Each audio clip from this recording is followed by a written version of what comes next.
Hello दोस्तों, मेरे YouTube channel पर आपका स्वागत है। अगर आपको मेरी कहानियाँ पसंद आती हैं तो चैनल को लाइक और सब्सक्राइब करना ना भूलें। क्या आपने कभी कृष्ण और कुम्हार के बीच का संवाद सुना है? अगर नहीं सुना है तो इसको अंतिम तक ज़रूर देखें और जानें कि कुम्हार ने कृष्ण को घड़े के नीचे से निकालने के बदले क्या क्या मांगा। प्रभु श्री कृष्ण ने गोपियों के साथ बहुत सी लीला की है। श्री कृष्ण गोपियों की मटकी फोड़ते और माखन चुराते और गोपियाँ श्री कृष्ण का उलाहना लेकर यशोदा मैया के पास जाती। ऐसा बहुत बार हुआ। एक बार की बात है कि यशोदा मैया प्रभु श्री कृष्ण के उलाहनों से तंग आ गई और छड़ी लेकर श्री कृष्ण की ओर दौड़ी। जब प्रभु ने अपनी मैया को क्रोध में देखा तो वह अपना बचाव करने के लिए भागने लगे। भागते भागते श्री कृष्ण एक कुम्हार के पास पहुँचे। कुम्हार तो अपने मिट्टी के घड़े बनाने में व्यस्त था, लेकिन जैसे ही कुम्हार ने श्री कृष्ण को देखा तो वह बहुत प्रसन्न हुआ। कुम्हार जानता था कि श्री कृष्ण साक्षात परमेश्वर हैं। तब प्रभु ने कुम्हार से कहा कि कुम्हार जी, आज मेरी मैया मुझ पर बहुत क्रोधित है और छड़ी लेकर मेरे पीछे आ रही है। भैया, मुझे कहीं छुपा दो। कुम्हार ने श्री कृष्ण को एक बड़े से मटके के नीचे छिपा दिया। कुछ ही क्षणों में मैया यशोदा भी वहां आ गई और कुम्हार से पूछने लगी, क्यों रे कुम्हार, तूने मेरे कन्हैया को कहीं देखा है क्या? कुम्हार ने कह दिया, नहीं मैया, मैंने कन्हैया को नहीं देखा। श्री कृष्ण यह सब बातें बड़े से घड़े के नीचे छुपकर सुन रहे थे। मैया तो वहां से चली गई। अब प्रभु श्री कृष्ण कुम्हार से कहते हैं, कुम्हार जी, यदि मैया चली गई हो तो मुझे इस घड़े से बाहर निकालो।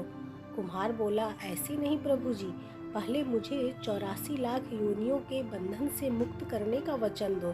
भगवान मुस्कुराए और बोले, ठीक है, मैं तुम्हें 84 लाख योनियों से मुक्त करने का वचन देता हूँ। अब तो मुझे इस घड़े से बाहर निकाल दो।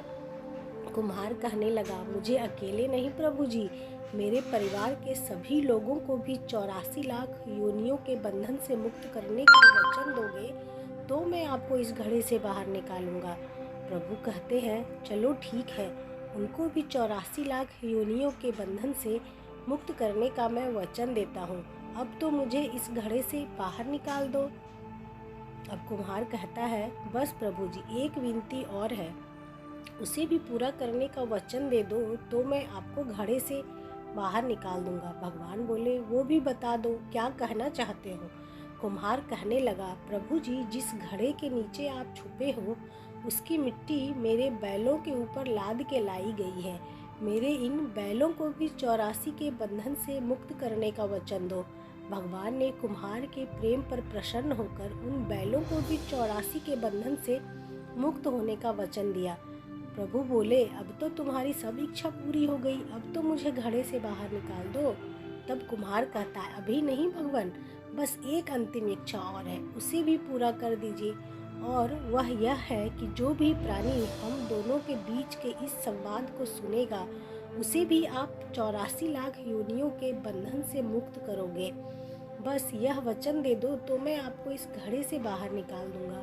कुम्हार की बातें सुनकर प्रभु श्री कृष्ण बहुत खुश हुए और कुम्हार की इस इच्छा को भी पूरी करने का वचन दिया।